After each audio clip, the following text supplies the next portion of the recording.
तो सबसे पहले मैं इस तरह की डिस्पोजेबल प्लेट्स ले रही हूँ। इसमें यहाँ पे ब्रांड का नेम लिखा हुआ था, तो उसे कवर करने के लिए मैंने इस पे जेसो अप्लाई कर दिया। तो अब हम इस पे अपनी पेंटिंग स्टार्ट कर सकते हैं। ओरिजिनली वर्ली पेंटिंग का बैकग्राउंड मड या फिर काऊ डंग से कलर किया जाता था, इसलिए इसका बैकग्राउंड रेडिश ब्राउन कलर का होता है। तो मैं भी यहाँ पे रेड कलर में हल्का सा ब्राउन कलर मिक्स करके इसे पेंट कर रही हूँ। तो ये हमने इसका बैकग्राउंड पेंट कर लिया है। इस आर्ट फॉर्म का ओरिजिन महाराष्ट्र में हुआ था। इसमें सर्कल्स, ट्रायंगल्स और स्क्वायर्स ऐसे ही कई ज्योमेट्रिक फिगर्स बनाए जाते हैं जो कि सिंबलाइज करते हैं नेचर के डिफरेंट एलिमेंट्स को। तो मैंने यहाँ पे 2 सर्कल्स बना लिए हैं और इन सर्कल्स के बीच में इक्वल डिस्टेंस पे कई सारे क्रॉस इस तरह से बना लूँगी। और ये जो मैंने क्रॉस बना है वो सिंबलाइज करता है ह्यूमन बॉडीज़ को। तो इसे मैं पेंट करके कंप्लीट कर लूँगी।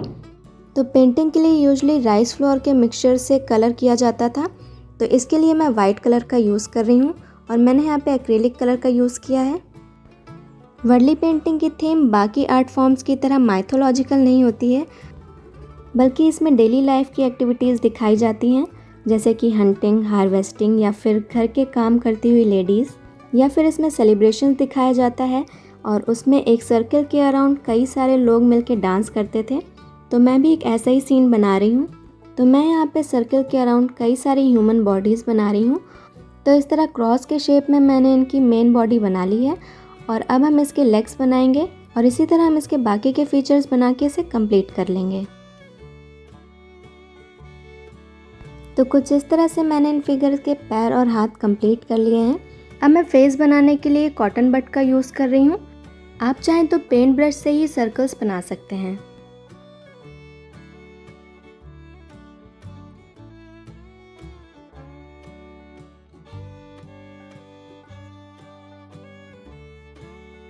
तो इस तरह से मैंने डांसिंग फिगर्स बना लिए हैं। अब क्योंकि हम सेलिब्रेशन का सीन बना रहे हैं, तो इसके सेंटर में भी मैं एक फिगर बना के इस पेंटिंग को कंप्लीट कर लूँगी।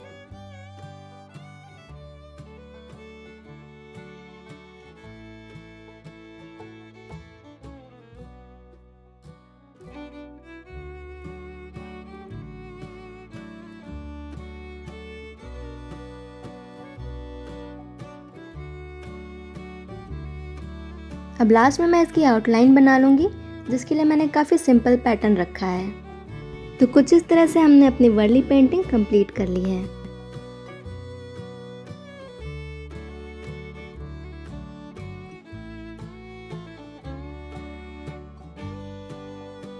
तो अब हम बनाने वाले हैं मधुबनी पेंटिंग। इसका ओरिजिन हुआ था बिहार में। तो इसके लिए मैं सबसे पहले सेंटर में एक पीकॉक ड्रॉ कर रही हूँ। यूजुअली इस पेंटिंग में गॉड गॉडेस या फिर नेचर की पेंटिंग्स बनाई जाती थी, जैसे कि फ्लावर्स, एनिमल्स या फिर बर्ड्स वगैरह। तो मैं यहाँ पे एक पीकॉक बना रही हूँ और इसकी खास बात यह होती है कि इसके फिगर्स को हम कहीं से भी खाली नहीं छोड़ते हैं। इसको पूरी तरह से हम पैटर्न बना के फिल कर देते हैं और बाद में उसमें कलर फिल कर देते हैं। इसकी एक और ख़ास बात है कि जो भी इसकी आउटलाइन होती है वो डबल होती है, तो इसीलिए मैंने यहाँ पे इसकी डबल आउटलाइन बनाई है। तो अब मैं डिफरेंट कलर्स का यूज़ करके इसे फिल करूँगी। तो इसमें बहुत सारे वाइब्रेंट कलर्स का यूज़ किया जाता है। वैसे जो भी ट्रेडिशनल आर्ट फॉर्म्स होते थे उनमें हमेशा नेचुरल कलर्स का यूज़ किया जाता था, जैसे कि फूल, पत्ती और मड से कलर एक्सट्रैक्ट करके पेंट किया जाता था। बट आज हमारे पास बहुत सारे कलर ऑप्शंस अवेलेबल हैं, तो हम कोई भी कलर यूज़ कर सकते हैं।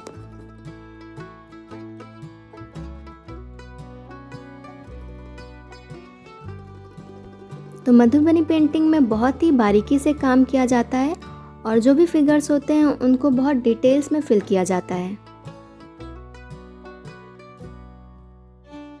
इसका जो बैकग्राउंड होता है वो कभी भी प्लेन नहीं होता, उसमें बहुत सारे लीव्स, फ्लावर्स बना के या फिर और भी अलग अलग पैटर्न्स बना के उसे फिल किया जाता है। तो मैं भी इसके बैकग्राउंड में कुछ लीव्स बना रही हूँ। आप चाहे तो इसमें फ्लावर्स भी ऐड कर सकते हैं या फिर ट्रीज, लीव्स कुछ भी पीछे बैकग्राउंड में ऐड कर सकते हैं।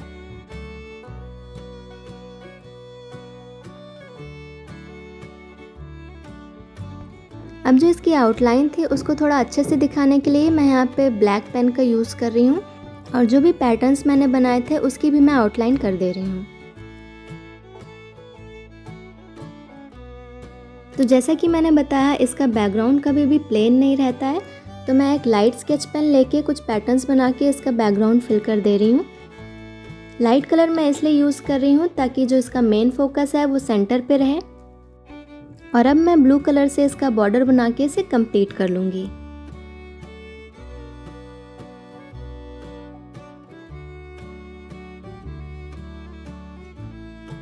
तो नेक्स्ट आर्ट फॉर्म जो मैं आपके साथ शेयर करने वाली हूँ उसका नाम है लिपन आर्ट। इसके लिए हमें क्ले चाहिए और कुछ मिरर्स, इसलिए इसे मड एंड मिरर आर्ट भी कहते हैं। इसका ओरिजिन गुजरात के कच्छ में हुआ था। तो सबसे पहले मैंने पेंसिल से कुछ सिमेट्रिक फिगर्स बना लिए हैं और इसके सेंटर पे मैंने एक मिरर स्टिक कर लिया है। अब इस तरह से क्ले को इसके अराउंड में स्टिक कर दे रही हूँ। अब बाकी का पैटर्न जो मैंने पेंसिल से बनाया था उसके ऊपर फेविकॉल लगा के मैं क्ले को स्टिक कर दूंगी। तो अभी मैंने कुछ टाइम पहले ही अपने एक वीडियो में लिपन आर्ट का एक होम डेकोर शेयर किया था। तो अगर आप वो वीडियो देखना चाहते हैं तो उसका लिंक मैंने आपको डिस्क्रिप्शन में दे दिया है। उसे आप लोगों ने काफ़ी पसंद किया था, तो जिसने भी वो वीडियो नहीं देखा है तो उसे एक बार ज़रूर चेकआउट करिएगा। इस तरह की स्क्वायर प्लेट्स आपको किसी भी ऑनलाइन स्टोर पर ईजिली मिल जाएंगी। अगर आप परचेज करना चाहते हैं तो लिंक मैंने डिस्क्रिप्शन बॉक्स में दे दिया है। इसके अलावा मैं जो भी क्राफ्ट मटेरियल वीडियो में यूज़ करती हूँ उन सब का लिंक मैंने डिस्क्रिप्शन बॉक्स में दे दिया है, ताकि आप चाहें तो उसे ईजिली परचेज कर सकते हैं। तो ओरिजिनली लिपन आर्ट दीवारों पे की जाती थी, तो आप चाहें तो इसे अपनी वॉल पे करके अपनी वॉल्स को डेकोरेट कर सकते हैं, या फिर मेरी तरह आप इसे किसी कैनवस पे या पेपर पे या फिर इसी तरह प्लेट्स के ऊपर भी कर सकते हैं। तो इस आर्ट में भी कई सारे ज्योमेट्रिक पैटर्न्स बनाए जाते हैं और जहाँ भी मुझे लगता है कि स्पेस खाली लग रही है वहाँ पे मैं कुछ पैटर्न्स बना के उसे फिल कर देती हूँ। आप चाहें तो इसे ऐसे ही डेकोरेट कर सकते हैं, क्योंकि ओरिजिनली भी इसे पेंट नहीं किया जाता था, बट मैं इसे यहाँ पे पेंट कर रही हूँ। तो मैं डिफरेंट कलर्स लेके इसके बैकग्राउंड को फिल कर दूँगी और जहाँ भी मैंने क्ले स्टिक की है उसे मैं वाइट कलर में ही रहने दूँगी। तो कलर करते टाइम आपका कलर अगर थोड़ा बहुत इधर उधर चला जाता है या फिर क्ले के ऊपर आ जाता है तो उसमें भी कोई दिक्कत की बात नहीं है, हम बाद में वाइट कलर से इसको कवर कर लेंगे। और क्ले और फेविकॉल यूज़ करने की वजह से मिरर्स कुछ गंदे हो जाएंगे, तो उसे भी हम बाद में क्लीन कर लेंगे। तो कुछ इस तरह से मैंने ये लिपन आर्ट कंप्लीट कर ली है।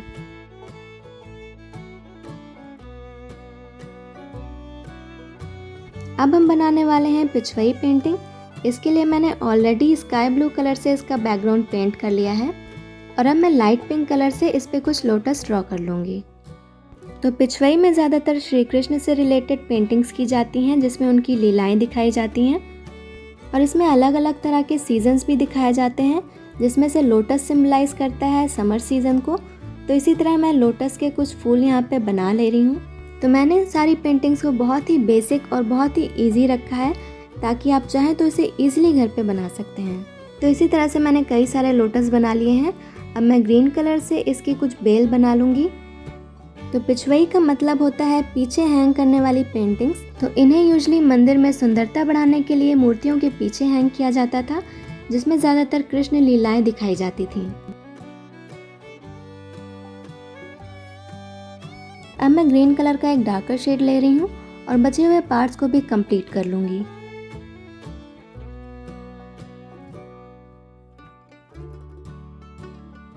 अब इसी डार्क ग्रीन कलर से मैं इस पे थोड़ी थोड़ी शेडिंग दे दूंगी, जिससे कि और अच्छे से हाईलाइट हो जाए।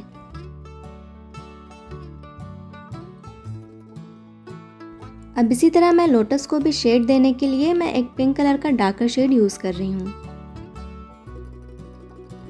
अब इसे और कंप्लीट करने के लिए मैं ग्रीन का थोड़ा लाइटर शेड यूज़ कर रही हूँ और कुछ इस तरह से कुछ शेप्स बना के इसे कंप्लीट कर लूँगी।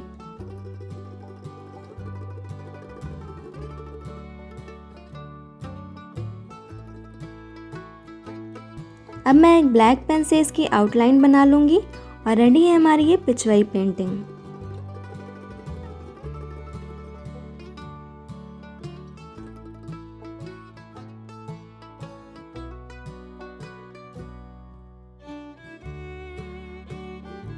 नेक्स्ट हम बात करेंगे मंडाला आर्ट की। तो इसके लिए आपको बैकग्राउंड को किसी भी कलर में पेंट कर लेना है, या फिर आप चाहें तो इसे सिंपल वाइट भी रख सकते हैं। मैंने यहाँ पे 3 कलर का यूज़ करके इसका बैकग्राउंड पेंट कर लिया है। अब पेंसिल से मैं इसके सेंटर में कई सारे कंसेंट्रिक सर्कल्स बना लूँगी। तो मंडाला एक बुद्धिस्ट आर्ट फॉर्म है और जो शब्द है मंडाला उसका ओरिजिन संस्कृत शब्द मंडल से हुआ है विच मीन्स सर्कल। तो मैंने यहाँ पे सेंटर से पास होती हुई कई सारी लाइंस भी ड्रॉ कर ली हैं।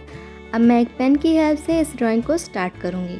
तो इसमें हम हमेशा सेंटर से स्टार्ट करते हैं और सर्कुलर फॉर्म में हम डिफरेंट पैटर्न्स बनाते जाते हैं। तो वैसे तो मंडाला को कई फॉर्म्स में बनाया जाता है, लेकिन इसका ये वाला फॉर्म काफ़ी आजकल पॉपुलर है, जिसमें हम कई सारे सर्कल्स बनाते हैं और उसमें इस तरह से ज्योमेट्रिक पैटर्न्स को फिल करते हैं। तो इसे मैं काफ़ी टाइम से ट्राई करना चाहती थी, तो इसे मैंने इस बार फर्स्ट टाइम ट्राई किया है और इसे करने में मुझे काफ़ी मज़ा आया। देखने में आपको लग सकता है कि ये काफ़ी टाइम टेकिंग है, लेकिन जब आप इसे करना स्टार्ट करेंगे तो आपको पता चलेगा ये कितनी रिलैक्सिंग एक्टिविटी है। और मंडाला आर्ट फॉर्म को एक मेडिटेशन टेक्निक की तरह भी यूज़ किया जाता है। तो जब मैंने इसे बनाना स्टार्ट किया था तो मैंने बिल्कुल भी नहीं सोचा था कि मैं इसमें कौन कौन से पैटर्न्स ड्रॉ करूँगी, और यही इसकी सबसे अच्छी बात है कि आप रैंडमली इसमें कोई भी पैटर्न्स बनाते जाइए और जो आपको लास्ट में रिज़ल्ट मिलेगा वो काफ़ी अच्छा दिखेगा।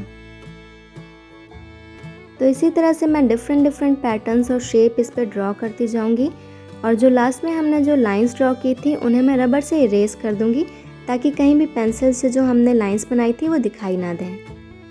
और सिर्फ यही नहीं, बल्कि मैंने जो भी ट्रेडिशनल आर्ट फॉर्म्स बनाए हैं वो सारे ही मुझे काफ़ी रिलैक्सिंग लगे और वो काफ़ी अच्छे भी लगे, क्योंकि वो हमें हमारे ट्रेडिशन के साथ जोड़ते भी हैं।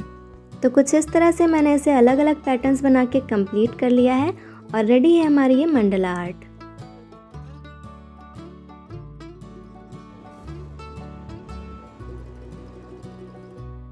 तो अब हम तैयार करने वाले हैं गोंड आर्ट। तो इसके लिए मैंने बैकग्राउंड में येलो कलर से पेंट कर लिया है। तो आप कोई भी लाइट कलर लेके इसका बैकग्राउंड पेंट कर सकते हैं। अब मैं इस पर डायरेक्ट ड्राइंग करने की बजाय मैंने एक पेपर पे कुछ इस तरह से ड्राइंग बना ली है और मैं इसके ऊपर इसे ट्रेस कर दूंगी। आप चाहे तो डायरेक्टली भी ड्रॉ कर सकते हैं। तो गोंड एक ट्राइबल आर्ट फॉर्म है जो कि गोंड ट्राइब के द्वारा प्रैक्टिस की जाती है, which is the largest tribe in India. तो इसका ओरिजिन मध्य प्रदेश में हुआ था और जो इसकी थीम होती है उसमें गॉड और गॉडेस की पेंटिंग्स बहुत कम देखने को मिलती हैं या फिर ना के बराबर ही देखने को मिलती हैं। इसमें ज़्यादातर नेचर की पेंटिंग्स बनाई जाती हैं, जिसमें कि एनिमल्स, ट्रीज़ या फिर बर्ड्स की पेंटिंग्स आपको ज़्यादातर देखने को मिलेंगी।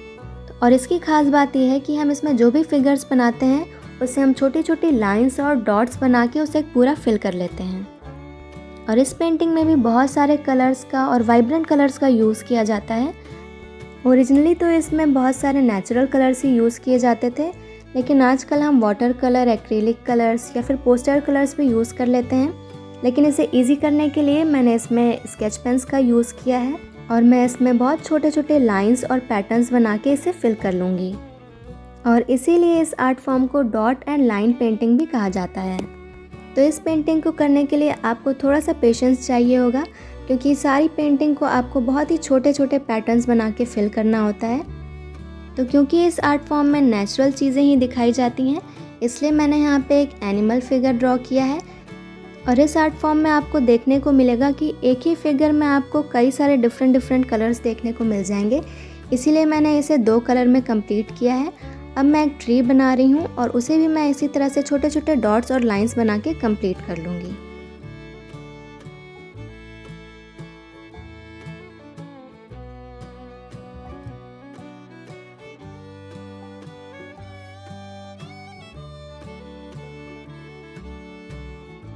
तो ट्री को कंप्लीट करने के लिए मैंने 3 अलग अलग कलर्स का यूज़ किया है और जो इसका बैकग्राउंड है वो यूजुअली प्लेन रहता है, इसलिए इसके बैकग्राउंड को हम बिल्कुल भी फिल नहीं करेंगे। और इसी तरह से मैंने इसे कंप्लीट कर लिया है। तो सारी ही पेंटिंग्स बनाने के बाद मैं इन्हें वॉल पे डेकोरेट करूँगी। तो इसके लिए मैं इन प्लेट्स को एक फ्रेम का लुक देना चाहती हूँ, जिसके लिए मैं इसके बॉर्डर को गोल्डन कलर से पेंट कर दूँगी और इसके लिए मैंने पर्ल कलर का यूज़ किया है। तो कंप्लीट होने के बाद ये कुछ ऐसा दिखाई देगा।